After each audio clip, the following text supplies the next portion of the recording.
right, you guys, we're going to work out problem number 13 here, which has a lot of interesting parts to it that sort of tie together a couple of different portions of this unit.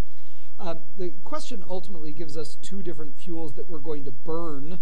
What kind of a reaction is that then, Mrs. May? Burning? Well, that's combustion. Cool. So obviously the change that these things are going to be going through is going to be a chemical change. Anytime we're dealing with that, we probably want to start by maybe even writing out a chemical reaction for ourselves here. But I see Mrs. May is I just actually in the wanted middle to of write writing the problem so we can info. stare at it for a moment.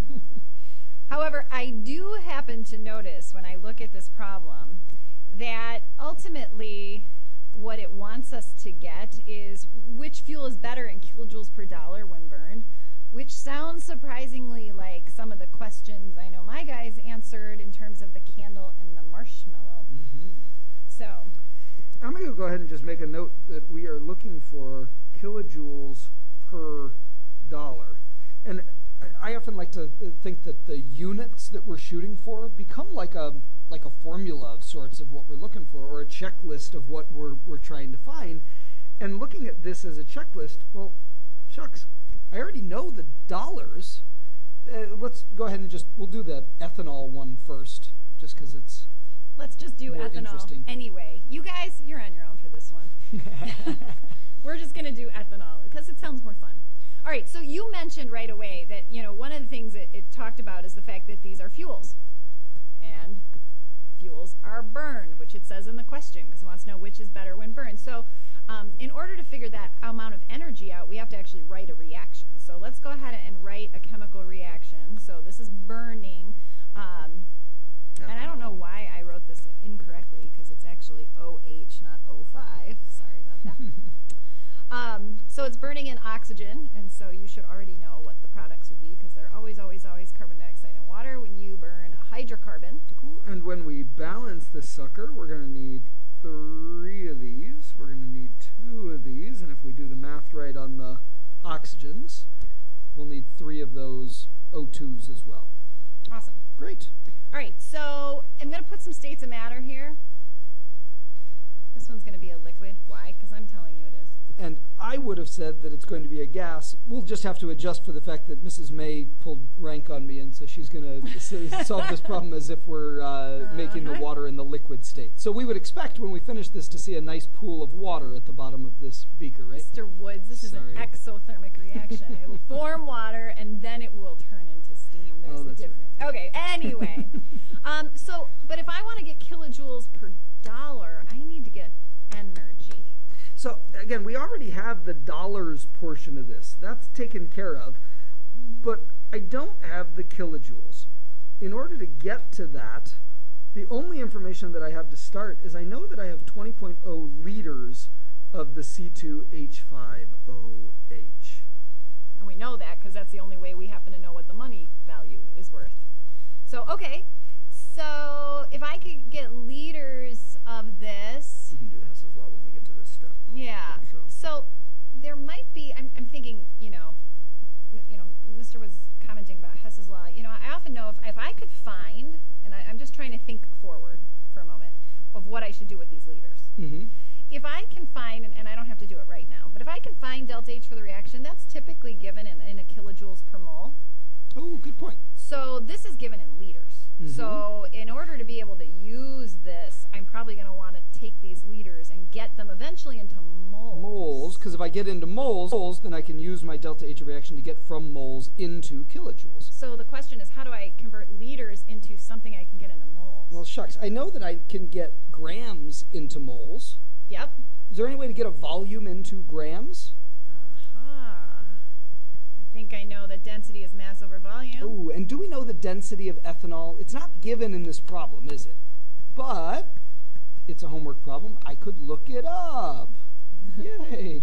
And I do know, because I just looked it up, the density of ethanol is somewhere around 0.785 grams per centimeter cubed. Was that obnoxious? Yes, it is. That's exactly what it is. So I've got, whoopsie, every 1 liter of this ethanol stuff will be equal to 1,000 milliliters. Every 1 milliliter is 1 centimeter cubed. And every 1 centimeter cubed is going to be 0.785 grams of C2H5OH. And every... Give you some space. I can do the molar mass. 46.08 grams of C2H5OH is 1 mole of C2H. Sorry, I'm running out of space.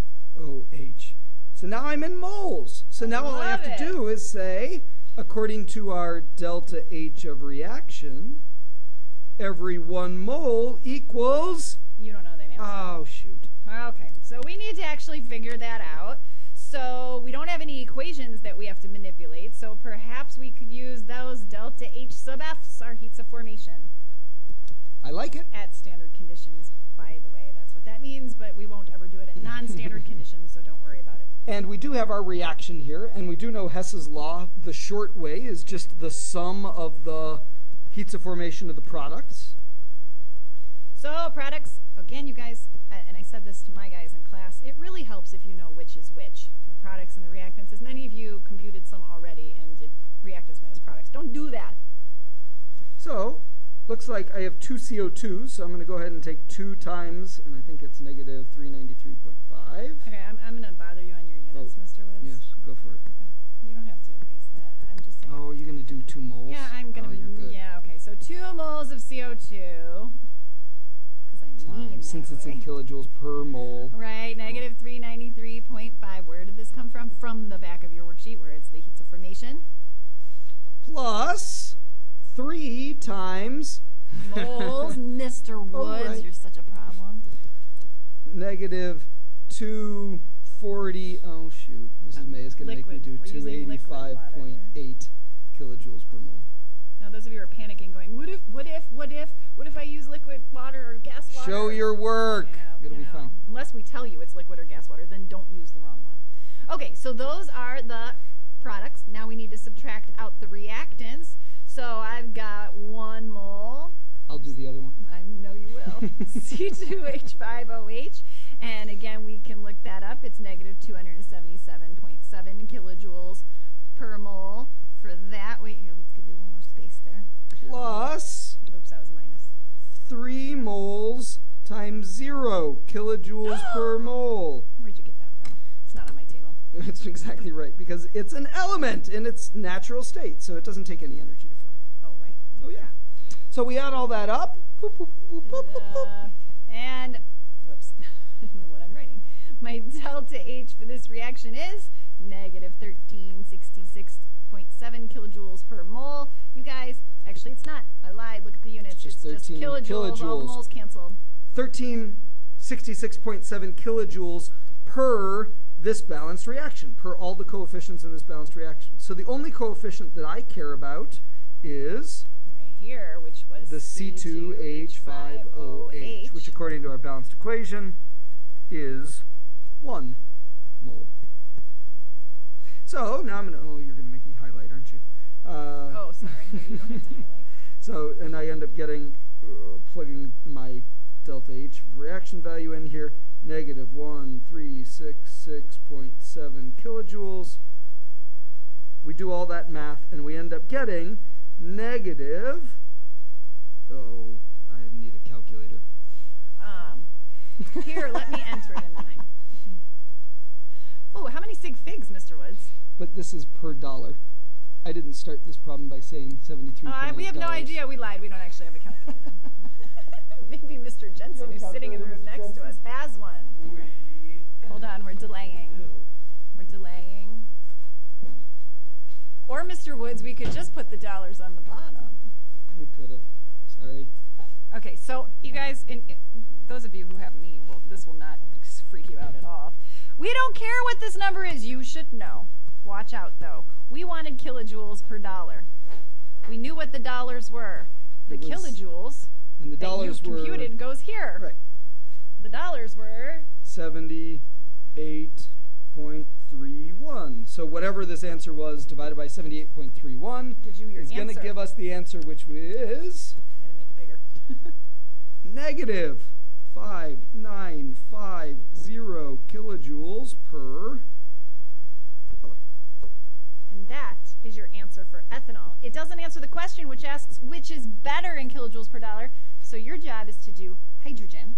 Go through the same process. Remember that we're dealing with the combustion of hydrogen, the burning of hydrogen. So we're dealing with hydrogen reacting with oxygen. Think about what the products are going to be.